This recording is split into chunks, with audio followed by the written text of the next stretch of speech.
Hey everyone, and welcome back to Exposing SMG. I just finished watching the first episode of Harry and Meghan, their own reality TV show, or documentary as they like to call it, and it's interesting. The first half of this video will be the recap of the first episode, and the second half will be their lies exposed.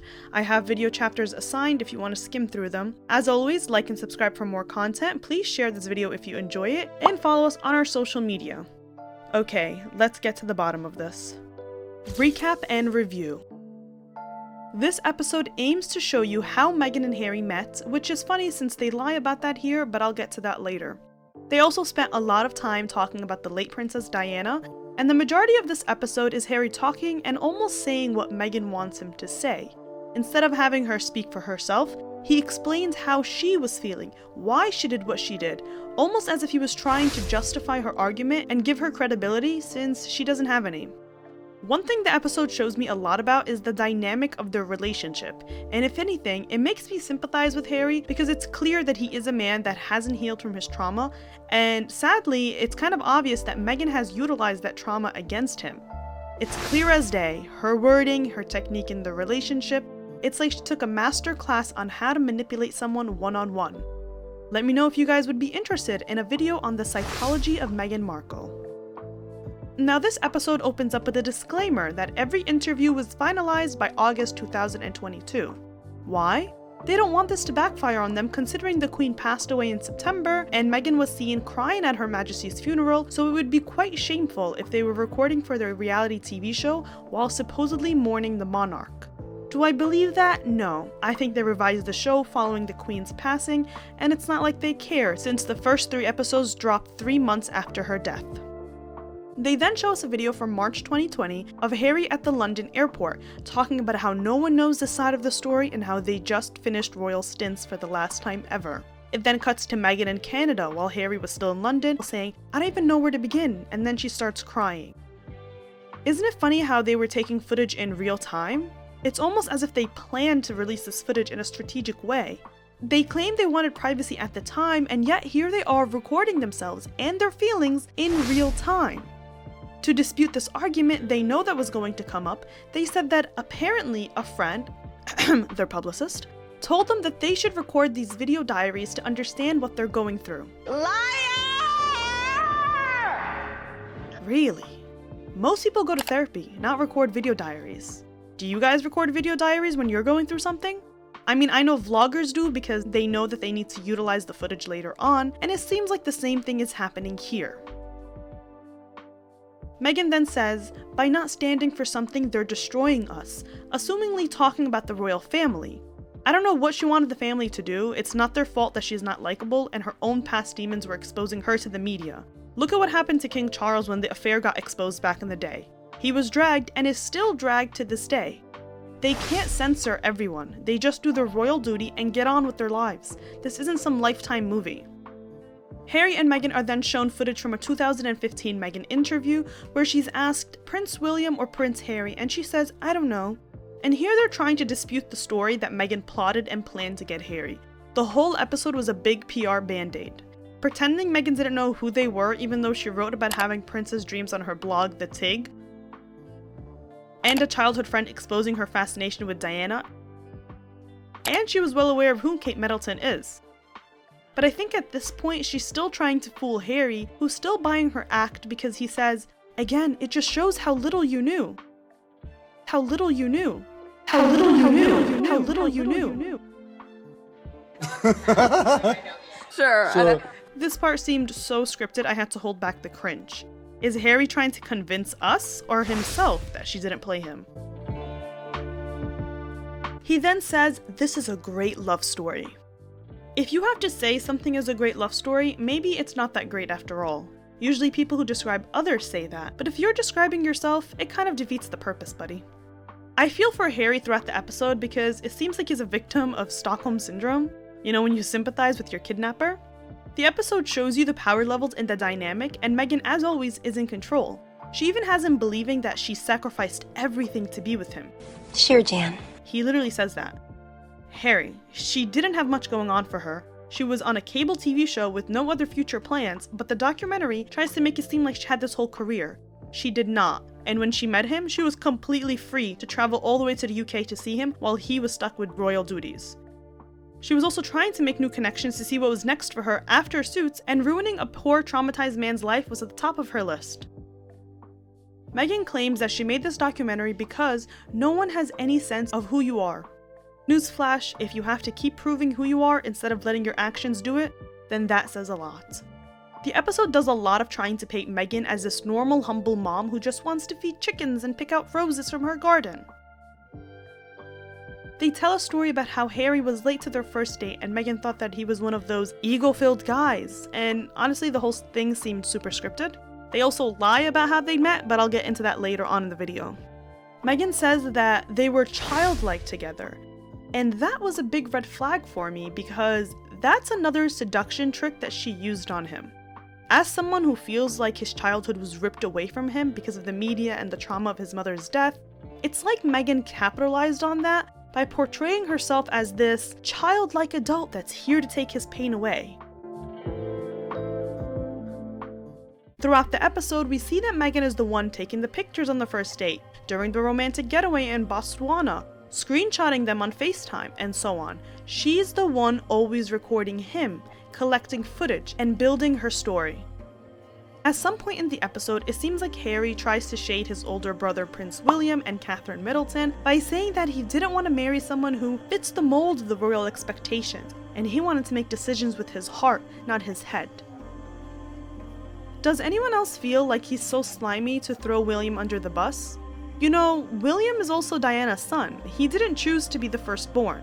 He's doing the best he can. He's the older sibling with the responsibility, and he shouldn't be dragged for taking on that responsibility and understanding his duty to the public. It's quite spoiled and privileged on Harry's part.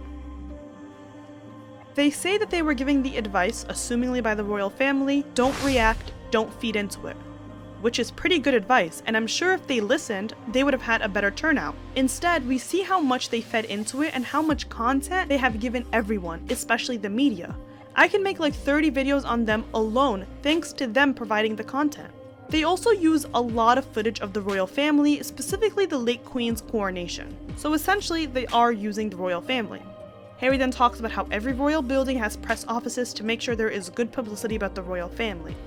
And he didn't seem to mind when the good publicity was benefiting him and erasing his scandals from the media. He also tries to explain the press buildings of the royal family as if it's not the same thing for all celebrities and public figures. They then focus a big part of the episode on Harry growing up in the media and how hard it was for him with the paparazzi. They show a lot of footage of when he was younger, especially when he was on vacation with his mother, and Diana had to confront the paparazzi to leave them alone. I sympathize with him and how hard it is to deal with growing up in the public eye, but you have to understand that it's the price you pay, and it comes with the privilege of being a literal prince. We see him complain about that now, but he does everything opposite of leading a private life. You can't be so privileged to the point where you choose when you want the attention and when you don't. It doesn't work that way. I understand that it was hard growing up as a kid, but he has no excuse as an adult now.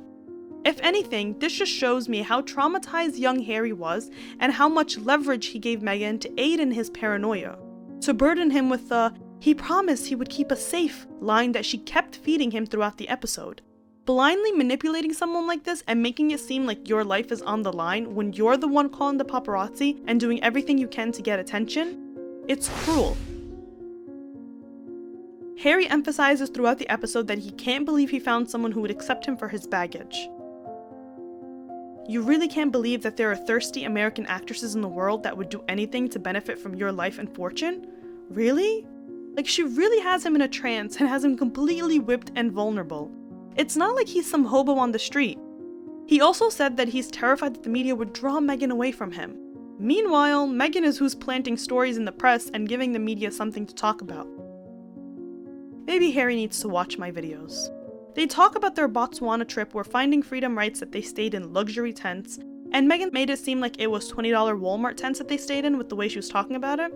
And Harry says that he was astonished when Meghan agreed to come on the trip with him. Again, as if he isn't a literal prince from a family that's worth $28 billion.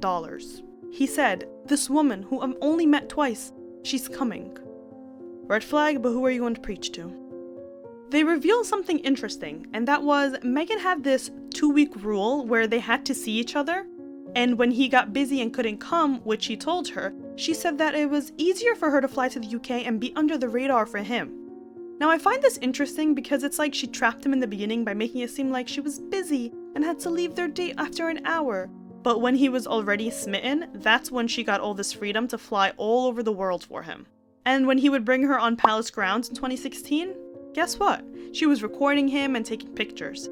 The entire time she has been making this collection, which is funny because didn't they also claim that Harry hates cameras and the sound of a camera gives him PTSD? But I guess it's fine when Meghan has a camera in his face 24/7. Less than 30 minutes in the documentary, Harry talks about how similar Meghan is to Diana. Her empathy, compassion, confidence, and warmth. Again, it reveals the tactics that Meghan used to blind him with her love. Diana was not a private character. She was a big name in the world, and there's easy access to her in terms of knowing who she is and what she believed. It's not hard to cosplay as her, and that's what Meghan did. Her childhood friends exposed Meghan as being fascinated with Diana, and Harry has a lot of mommy issues. Issues that Meghan capitalized on. It's sick.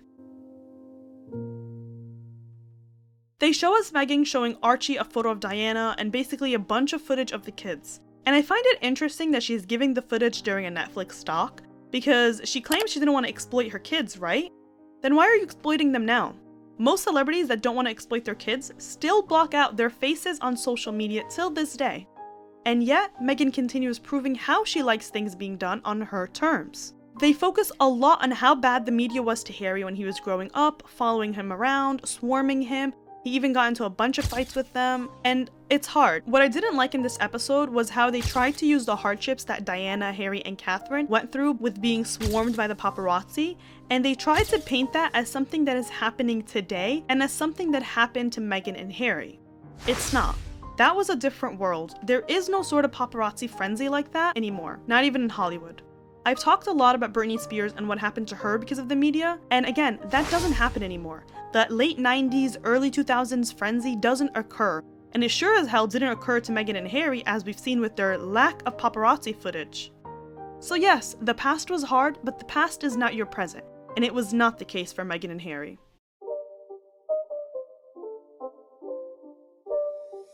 It's not a game, it's a rich thing.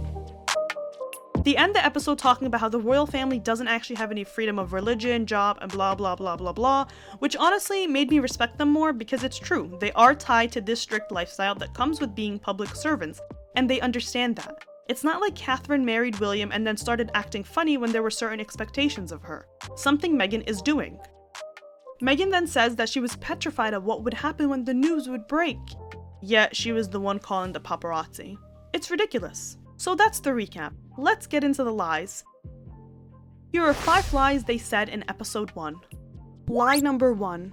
Lying about their relationship with the media and books. Harry talks about exploitation and bribery in the media. It's a big focus of the documentary. Meghan also says this one-liner that she really had the confidence to say. There were books written by people that didn't know us. Now, why is this a lie? Well, for starters, they have both been exposed in court for their cooperation and even planning of finding freedom, the PR book they had written and released on their behalf. Jason Knopf, who was the trusted staffer of Meghan and Harry and worked as their chief communications secretary, said that he emailed Harry because Harry was supposed to meet with the authors of Finding Freedom to help with factual accuracy and context. Harry then replied to the email and said, I totally agree that we have to be able to say we didn't have anything to do with it. Finding freedom. Equally, you giving the right context and background to help them would get some truths out there. The truth is very much needed and would be appreciated, especially around the Markle wedding stuff. But at the same time, we can't put them directly in touch with her friends. Jason Knopf also said that he attended a 2-hour meeting with Omid Scobie and Carolyn Durant, the authors behind the book, for which Meghan provided briefing points she wanted to share with the authors, which included detail on how the tiara for the wedding had been selected and it had been misrepresented by the media. Meghan and Harry stated multiple times that they had nothing to do with the book. Is that not an example of exploitative behavior and bribery? In terms of paparazzi following them, I already exposed that in my video about the trailer, so go check it out. Lie number 2. Meghan was single when she met Harry. They try to hit back at the rumors that Meghan cheated on her ex Corey Vitello, her rumored fiancé, with Harry, and Meghan claims that she had been single for a couple of months and she kept emphasizing being free. So if you were single for months, why were you still living with Corey? The truth is, when things kicked off with Harry, that's when Meghan broke up with Corey. Tom Bauer investigated the relationship in his book and he says, 2 weeks after Harry secretly flew to Toronto, he stayed for about 1 week in a house of a friend of Meghan's, probably Jessica Mulroney. With Corey still sharing her home, the situation for Meghan was tricky but manageable. At the end of the week, after he returned to London, Meghan was convinced that her spell was cast and the relationship with Harry would be sealed. She told Corey that their affair was over. Unaware of the circumstances, he was relieved. Tom then writes Corey moved in mid-July into an apartment with Richard Lambert. Now there's also a theory that Meghan and Harry were dating sometime in March 2016 because they were seen wearing matching bracelets that Meghan leaked to the press since Harry was seen wearing it in March 2016 and she was Instagramming pictures with the same bracelet. Unless Meghan bought the same bracelet to start up the rumors, which is even weirder on her part. Now, if it's true that they were together in March 2016, that's interesting because Corey posted an Instagram post in April 2016 showing a picture of Meghan's dog, Guy, captioned saying, "Morning ritual of stretching out on my lady. I do it too." When a source close to Corey's camp was asked if Meghan's breakup with Corey had to do with Harry, the source said, "I can't comment on that. What do you guys think?" Lie number 3. How they met. As we all know, and as what was exposed in court, Meghan and Harry gave the information to the authors behind Finding Freedom. This is a fact. In Finding Freedom, it was written that they were set up on a blind date at Soho House's Dean Street townhouse, and a source, aka Meghan, described the pair as being in their own little world. Apparently that first meeting lasted around 3 hours. Now in the episode, Meghan tells this long story of Harry seeing her on a Snapchat video where she was posing with a dog filter because she's just a quirky Megs, and there was an exchange of emails of him wanting to meet her. Then they say that they met on Instagram and Meghan, who doesn't care about status, went through his private feed on Instagram of his pictures of elephants in Africa, and that told her all she needs to know about him. Is anyone buying this bull? This was also done to dispute the claims that Meghan and her extreme willpower did not in fact Google Harry. I just want to know, does Harry believe that lie? So they switched up their story from meeting through a blind date to meeting on Instagram. The book says they met for drinks on the first date and so does the episode. However, they told the authors the drinks lasted 3 hours, but said in the episode that the date only lasted 1 hour, with Meghan needing to leave so soon after. A little detail, yes, but pretty significant. Why does their story keep changing? Lie number 4. Happy childhood, not happy childhood? On Oprah, Harry made it seem like he had a horrible childhood and that he wanted Archie to ride a bike with him because it's something he never got a chance to do with his own father. He basically paints this very disturbing image of his childhood, and yet in this episode, he says that his childhood was full of happiness, laughter, and adventure, and he even uses footage of Charles when they were all younger during a photo shoot to paint Charles in a nice light. So why switching up now? Lie number 5. Media lies. In December 2016, Meghan stepped out in Toronto wearing an H&M necklace. The paparazzi who took the picture said that the photo was staged, he was in on it, and Meghan even posed for him. We talked about that in my last video. In Fighting Freedom, it was written that she was advised that wearing such a necklace only served to encourage the photographers to keep pursuing such images and new headlines. She didn't like that. They wrote that she felt frustrated and emotional after hanging up, and the conversation was too much about not wanting to wear her boyfriend's jewelry and smiling at the photographers. She claimed that she can't win. But honestly, I feel like everyone else around her can't win. They tell her what to do not to get media attention, she doesn't like it. She gets media attention, she complains about privacy.